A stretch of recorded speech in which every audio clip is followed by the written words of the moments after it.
BJP ಸರ್ಕಾರ ಇದ್ದಂತಹ ಸಂದರ್ಭದಲ್ಲಿ ಹಿಜಾಬ್ ಅನ್ನ ಬ್ಯಾನ್ ಮಾಡಿರಲಿಲ್ಲ.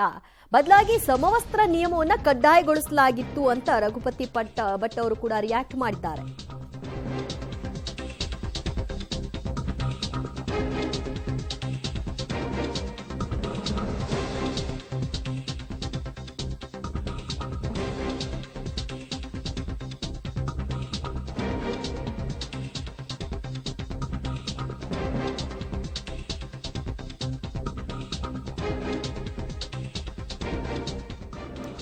ಬಿಜೆಪಿ ಸರ್ಕಾರ ಇದ್ದಾಗ ಹಿಜಾಬ್ ಅನ್ನ ಬ್ಯಾನ್ ಮಾಡಲಿಲ್ಲ. ಬದಲಾಗಿ ಶಾಲಾ ಕಾಲೇಜುಗಳಲ್ಲಿ ವಸ್ತ್ರ ಸಂಹಿತೆ ಜಾರಿ ಮಾಡಿದ್ವಿ.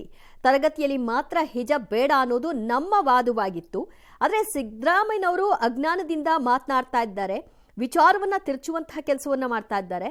ಸಿದ್ದರಾಮಯ್ಯ ಉದ್ದೇಶಪೂರ್ವಕವಾಗಿಯೇ ಈ ರೀತಿಯ ಮಾತುಗಳನ್ನ ಆಡ್ತಾ ಇದ್ದಾರೆ. ಕರ್ನಾಟಕದಲ್ಲಿ ಮತ್ತೆ ಸಂಘರ್ಷಕ್ಕೆ ಎಡೆ ಮಾಡಿಕೊಡುವುದು ಅವರ ಇಂಗಿತ ಅಂತ ಉಡುಪಿಯಲ್ಲಿ ಪಬ್ಲಿಕ್ ಟಿವಿಗೆ ರಘುಪತಿ ಭಟ್ ರಿಯಾಕ್ಟ್ ಮಾಡಿದ್ದಾರೆ. ಹಿಜಾಬ್ ನಿಷೇಧ ಆದೇಶವನ್ನು ವಾಪಸ್ ತೆಗಿತೇವೆ ಅಂತ ಸಿದ್ದರಾಮಯ್ಯನವರು ಮೈಸೂರಿನಲ್ಲಿ ಹೇಳಿರೋದು. ಈ ಬಗ್ಗೆ ಮಾತನಾಡೋದಕ್ಕೆ ಮಾಜಿ ಶಾಸಕ ರಘುಪತಿ ಭಟ್ ಅವರು ನಮ್ಮ ಜೊತೆ ಇದ್ದಾರೆ.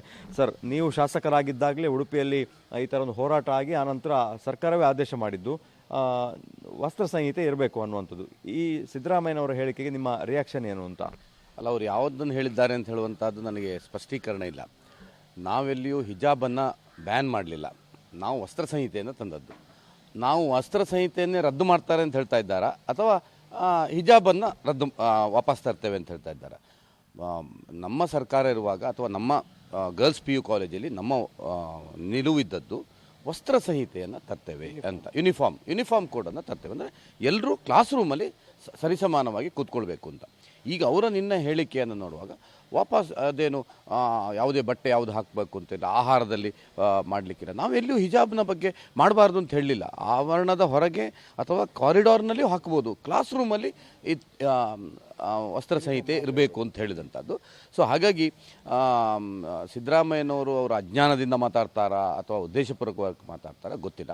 ಆದರೆ ಇದು ಅವರೆಲ್ಲಾರು ಹೇಳಿಕೆಯಲ್ಲಿ ಹೇಳಿದರು, ಇದು ಎಲ್ಲಿಯಾದರೂ ಜಾರಿಗೆ ತಂದರೆ ಮತ್ತೊಮ್ಮೆ ಕರ್ನಾಟಕದಲ್ಲಿ ಸಂಘರ್ಷ ಅಂತೂ ಆಗೋದು ಬಹಳ ಸ್ಪಷ್ಟ. ಅಂದರೆ ನಾವು ಸಂಘರ್ಷ ಮಾಡ್ತೇವೆ ಅಂತಲ್ಲ ನೋಡಿ, ಒಮ್ಮೆ ಭಾಳಷ್ಟು ಹೋರಾಟಗಳಾಗಿ ಎರಡೂ ಕಡೆಯಿಂದ ಸಂಘರ್ಷಗಳಾಗಿ ಈಗ ತಿಳಿಯಿದೆ. ಈಗ ಏನೂ ಸಮಸ್ಯೆಗಳಿಲ್ಲ, ಪರೀಕ್ಷೆಗಳು ನಡೀತಾ ಇದೆ, ಮಕ್ಕಳು ಹೋಗ್ತಾ ಇದ್ದಾರೆ, ಎಲ್ಲ ಇದ್ದಾರೆ. ಆದರೆ ಈಗ ಮತ್ತೆ ಪುನಃ ಜಾರಿಗೆ ತರ್ತದೆ ಅಂತ ಮಾಡಿದರೆ ಮತ್ತೆ ಪುನಃ ಅದೇ ಸ್ಟಾರ್ಟ್ ಆಗ್ತದೆ. ಕೇಸರಿ ಶಾಲ್ ಸ್ಟಾರ್ಟ್ ಆಗ್ತದೆ, ಕೇಸರಿ ರುಮಾಲ್ ಸ್ಟಾರ್ಟ್ ಆಗ್ತದೆ, ಮತ್ತೆ ಗೊಂದಲಕ್ಕೆ ಸ್ಟಾರ್ಟ್ ಆಗುವಂಥದ್ದು.